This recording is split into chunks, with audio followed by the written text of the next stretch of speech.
Grande abraço para você que tá aqui na Gol. O assunto é a Série B do Campeonato Brasileiro, versão 2024. Tá praticamente encerrada a 13ª rodada da Série B. Você vai deixando o seu like e deixa o like mesmo, hein? Vamos botar uma meta de 100 likes para esse vídeo, tentando buscar mais essa meta. A 13ª rodada que foi iniciada no sábado, com jogos no domingo, na segunda-feira, também na terça-feira, se encerrando finalmente nesse dia 2 de junho. Vamos a todos os jogos. Rodada iniciada no fim de semana, Curitiba e Vila Nova empataram por 1-1. O Curitiba, um dos melhores mandantes dessa Série B, dessa vez só empatou com o Vila, que é um dos piores visitantes, conquistou apenas seu segundo ponto fora dos seus domínios. Duas equipes que lutam na parte de cima da tabela, tentando o acesso para a Série A. No estádio Santa Cruz, também no sábado, Botafogo e Sport empataram por 1-1. A Pantera, o Botafogo vencia até os 49 minutos do segundo tempo. O Zé Roberto de pênalti empatou para o Leão, empate importante, apesar desses 3 jogos aí sem vitória que o Sport passa nesse momento, mas não deixou de ser um ponto importante, mantém o Sport perto ali do G4, mas por enquanto ainda fora. E o Botafogo quase emendou sua 5ª vitória seguida, mas inegavelmente vive um bom momento no campeonato. Na Arena Castelão, para fechar o sábado, o Ceará enfiou 4-2 no Ituano, 3 gols do Saulo Mineiro, pondo fim aí a sequência de 4 jogos sem vitória que o Ceará passava para encostar um pouquinho mais na turma que está brigando para entrar no G4. O Ituano é o vice-lanterna.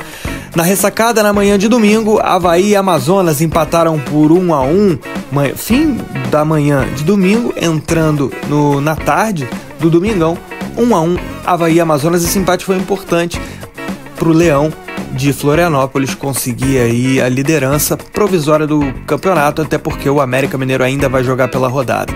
Na Cruzu, domingo à tarde, Paysandu e Operário empataram por 1-1. Lá aos 43 minutos, o Ronald do Operário conseguiu o empate. O Paysandu ia partir aí para sua 3ª vitória nos últimos 4 jogos, mas não deixa de ser um bom momento do Papão, que vem pontuando muito mais nessa sequência. Tá 4 jogos sem derrota, com 2 vitórias e 2 empates. Os últimos 12 pontos que jogou, conquistou 8. Então é um bom momento do Papão, sim. O Operário segue no G4, né? No grande clássico da rodada, Guarani e Ponte Preta se enfrentaram. O grande jogo histórico de Campinas, empataram por 1-1. O Guarani completando 9 jogos sem vitória, e a Ponte Preta não ganhou de ninguém fora de casa. Estão na parte de baixo da tabela, com um destaque maior para o Guarani, que é o lanterna absoluto do campeonato. Nessa segunda-feira, o Santos bateu a Chapecoense por 1-0. Gol sofrido do William Bigode lá aos 48 minutos do segundo tempo, garantindo a vitória do Santos. Se o Santos não tivesse vencido, não tivesse feito esse gol com o Bigode, estaria fora do G4. E a Chape, nos últimos 11 jogos, só ganhou uma vez, está caindo, que é uma beleza na tabela. No estádio Rei Pelé, CRB e Brusque empataram por 1-1 e ficaram abraçadinhos dentro da zona do rebaixamento. A rodada tem complemento nessa terça-feira, faltando 2 jogos, Goiás e América Mineiro na Serrinha, em Goiânia, 6h30 da noite. O América, em caso de um empate, um mero empate, ele já volta para a liderança do campeonato. Tem também Novo Horizontino e Mirassol a partir das 8 horas no Jorge Ismael de Biase. Quem vencer se aproxima muito do G4 também. Vamos para a classificação e a gente vai ver todo esse equilíbrio da Série B que tá demais nessa temporada. Você vai deixando o seu like, importante pra gente, hein? Liderança é do Avaí, com 23 pontos, graças ao empate que conseguiu na partida contra o Amazonas, jogando em casa, é verdade, dá pra se considerar um tropeço, mas ótima campanha do Avaí. Aliás, o Avaí 11 jogos de invencibilidade, né? Não perde a 11 jogos na segunda divisão. O Avaí perdeu nas 2 primeiras rodadas, largou com 0 ponto ao fim da segunda rodada e depois não perdeu mais. 11 jogos de invencibilidade. O Avaí tem 23 pontos com empate na última rodada. O segundo é o Santos com 22. Se não tivesse feito o gol com o Bigode, estaria fora do G4. Vitória fundamental para o Santos, pelo menos ganhar um pouquinho mais de confiança, um pouquinho mais de tranquilidade para a sequência, para tentar subir, que é o grande objetivo de fato. Terceiro lugar, o América Mineiro com 22 também. O Santos tem uma vitória a mais do que o América. O Santos praticamente não empatou no campeonato, só teve um empate em 13 rodadas.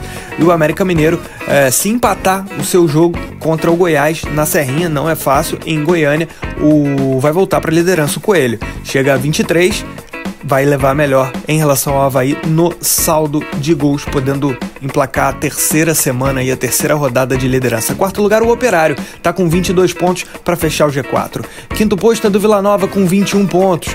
Sexto lugar para o Sport com 20. Sétimo, Coritiba, tem 19. Oitavo, Ceará, voltou a vencer, tem 19. volta aí para essa briga, tá só 3 pontos do quarto colocado. No nono lugar tá o Goiás, com 18 pontos, vem de 4 jogos sem vitória, tem a chance de se recuperar nessa terça-feira, jogo duro contra o líder, ou contra o anterior líder, né, do líder do início da rodada, o América Mineiro. 10º lugar, Mirassol 18, 11º Novo Horizontino 18. Esses dois se enfrentam, importante esse destaque. Se o Mirassol vence o jogo, ele pode terminar a rodada no 5º lugar, na melhor das hipóteses. E aí teria que secar o Goiás e tal para ultrapassar também o Esmeraldino, e o Novo Horizontino, em caso de vitória, pode ficar em 5º, 6º, talvez 7º, mas quem ganhar vai se aproximar muito do G4. 12º lugar, Botafogo de Ribeirão Preto com 17, 13º a Ponte Preta tem 16, assim como o Amazonas, também 16, diferença aí no saldo de gols. O Paysandu tem 16 também, mas uma vitória a menos do que Ponte e Amazonas. 16º lugar é da Chapecoense, com 14 pontos, só ganhou um jogo nos últimos 11 dentro da Série B, e aí tava lá em cima na briga pelo G4, despencou, tá na luta contra o rebaixamento, pelo menos por enquanto. Zona de rebaixamento que tem CRB com 13 pontos, Brusque com 12, Ituano 8 e Guarani 6 pontos. O Guarani completando 9 jogos sem vitória, o Ituano não vence há 6 jogos, situação difícil, inclusive o Guarani já há 8 pontos atrás da 16ª colocada, que é a equipe da Chapecoense. Vamos aos principais artilheiros, então, da segunda divisão do futebol nacional. Marcão Silva, volante do Goiás, tem 5 gols. Fabinho, atacante do América Mineiro, também tem 5. Esli Garcia, o venezuelano do Paysandu, ainda com 5 gols. Vinícius Paiva, do Ituano. E fechando a lista, finalmente, o experiente Anselmo Ramon, do CRB. Esse foi o resumo da Série B do Campeonato Brasileiro. Gosta desse tipo de vídeo? Deixa o seu like, se inscreva aí no canal, muito importante pra gente, que vai seguir firme aqui, acompanhando toda a marcha da Série B até o mês de novembro, quando se encerra o campeonato. Grande abraço, turma!